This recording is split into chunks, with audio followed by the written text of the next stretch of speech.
लांचुआ police बाबू।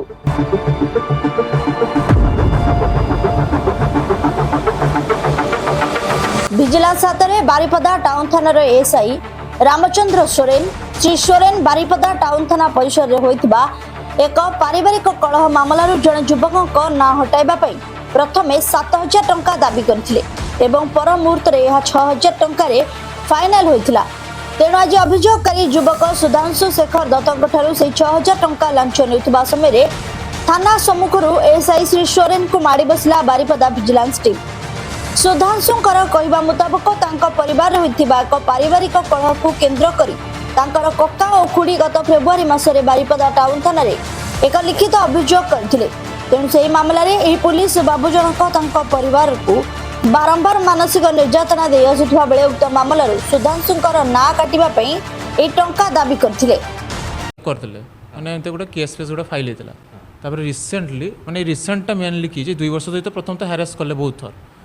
Phone phone करके माने पूरा ब्लैकमेलिंग करबे जे पैसा दियंतु नले आपन ना उठेबानी एमते सब करथले।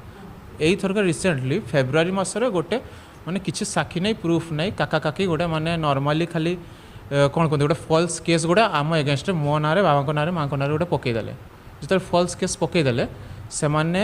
टीम आसिक टाउन थाना 4 जन टीम आसिक संध्या बेले आसिक खाली इनक्वारी कले कि प्रूफ पाइले डिटेल पाइले साक्षी पाइले कि पाइले खाली कहले जे आप दुई फैमिली मिलमिशिक रे कि झमेला करें कहीदेला आज को 6 मास पर सोमवार दिन आसिक मत मो माँ को घरे आसिक ये सार जे अच्छा जहाँ को धरा पड़े सी आसिक धमकाउंट जे आपण पुओ नाड़ भी पकाई आटा कि आम चाहिए उठे दे पारिबा एमती जो 50 थर कहले तापरे मझीरे थरे दी थर माने डाकिले भी थाना को थरे डाकिक आमको अजाणत मैंने आमको कहले 41 नंबर फॉर्म साइन करूँ ना आम सांगे सांगे 3 जन को जेल भितर पुरे देवु कहले तापर 3 जन को जेल पुरे तापर मझीरे से आहरी थरे दी थर डाकिक थरे दी थर डाकिक मत इनडायरेक्टली कहले जे आम चाहिए आपको पुओ नाटा लिभे दे पारिबु किंतु सेटापी किसी देते हम कहीं आपको पुओ तो गवर्नमेंट जॉब अप्लाई करुच्ची तो जदि मोर नाटा रो फ्यूचर प्रोब्लेम हम तो एमती कलापर मत इनडायरेक्टली 7,000 टंका मागुले। हेले परिवार आर्थिक स्थिति ठीक नथिबा कारण सुधांशु बाध्य होई विजिलेंस विभाग द्वारस्थ होइतिले और जहा फल आज देखिबा को मिलिछि। विजिलेंस विभाग अभियुक्त को काबू कर निज कार्यालय को नहीं विभिन्न दिगरे पचरा उचरा जारी रखिथिबा बेले ही घटना रे आउ कार संपृक्ति रही से नहीं मध्य विजिलेंस विभाग तदंत जारी रखिथिबा जणा पड़िछि।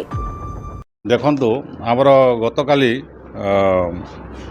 गोटे रिपोर्ट होइथिला देइथिले शुभ्रांशु शेखर दत्त तांको बापा ना हला Sudhanshu Dutta Dhiposahi ward number 12 Baripada town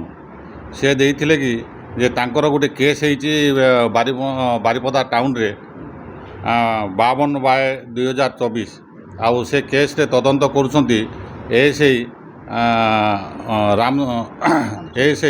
Ramchandra Soren आउ से केस रे तांको से गोटे 6,000 टंका डिमांड करथिले तांकर ना काटिबा पई माने चार्जशीट रे काटिबा पई डिमांड करथिले से अनुसार से अभियोग करथिले काली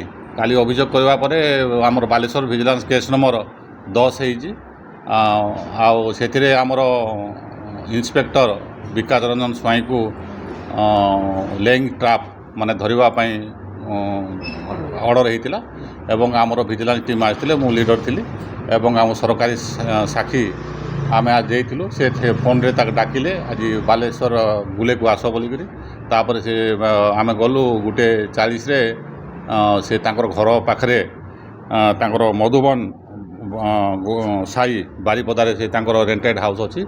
से से मोटरसाइकिल आसले से टंका नेला बेलू से धरा पड़े